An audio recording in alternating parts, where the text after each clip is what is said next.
Bonjour à tous et à toutes.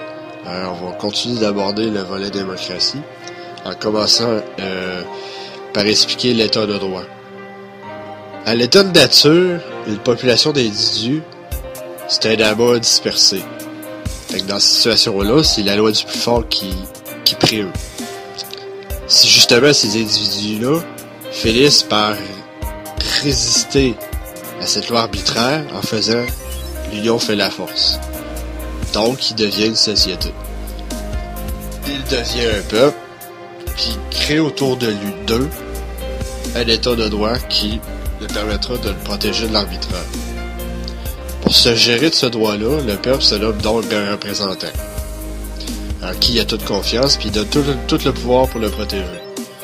Mais vu qu'il n'y a aucun pouvoir à lui imposer, il finit par en abuser un jour, puis à produire un droit de plus en plus injuste. Fait que là, le peuple, il constate que le droit le prive, fait qu'il fait ça marche pas, alors qu'il est supposé nous protéger. Fait qu'il choisit donc de changer de système de représentation. Fait qu'au lieu de choisir un représentant, on en choisit plusieurs. Fait qu'on puisse se prendre le pouvoir, qu'afin que personne puisse prendre le pouvoir que pour lui-même.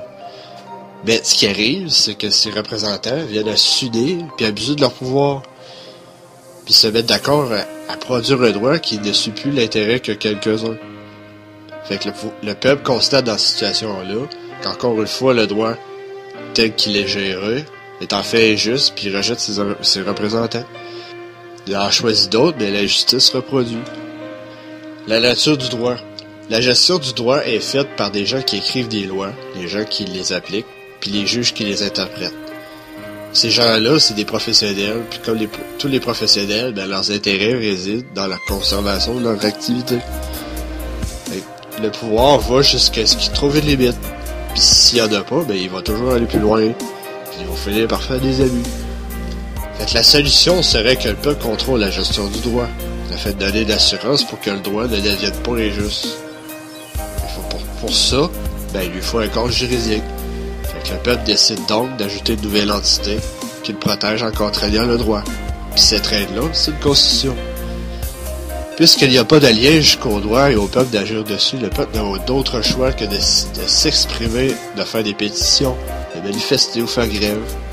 Et il suffit juste que le droit n'en tienne pas compte, puis qu'il n'y ait pas d'effet, le peuple se trouve à nouveau en présence d'un droit injuste.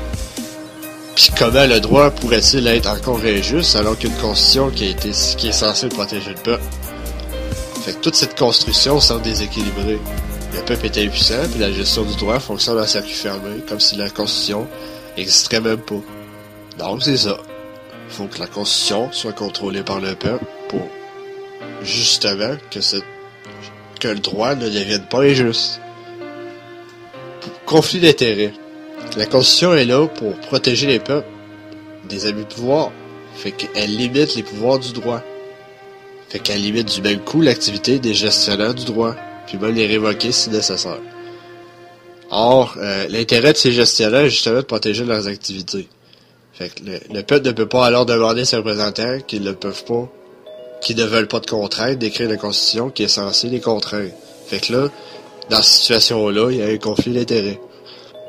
On se dit aussi, puis comme j'ai déjà dit, les élus sont pas tous des corrompus, des affreux, là. Mais ce qui arrive, c'est qu'un parlementaire honnête, au moment d'écrire une constitution, il se trouve dans une situation de conflit d'intérêts.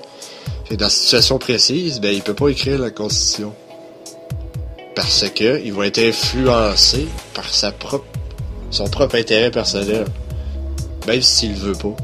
Fait que ce qui arrive, si les représentants ne peuvent pas écrire la Constitution, alors qui s'en chargera? Qui est à même d'écrire la Constitution conformément à l'intérêt du peuple? Qui serait assez désintéressé du pouvoir pour lui écrire des règles? Qui n'aurait pas la volonté de gouverner?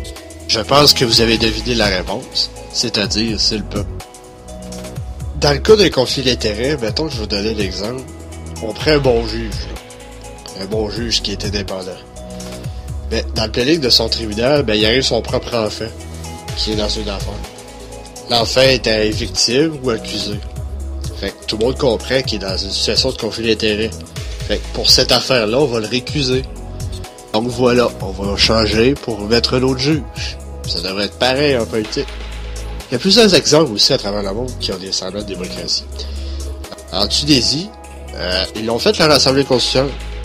Mais malheureusement, les partis politiques ont imposé justement leur candidat. Puis ça a fucké le truc. Ça doit pas l'être. Ça doit être le peuple qui doit être primordial dans toutes les décisions quand il est le temps d'écrire une constitution.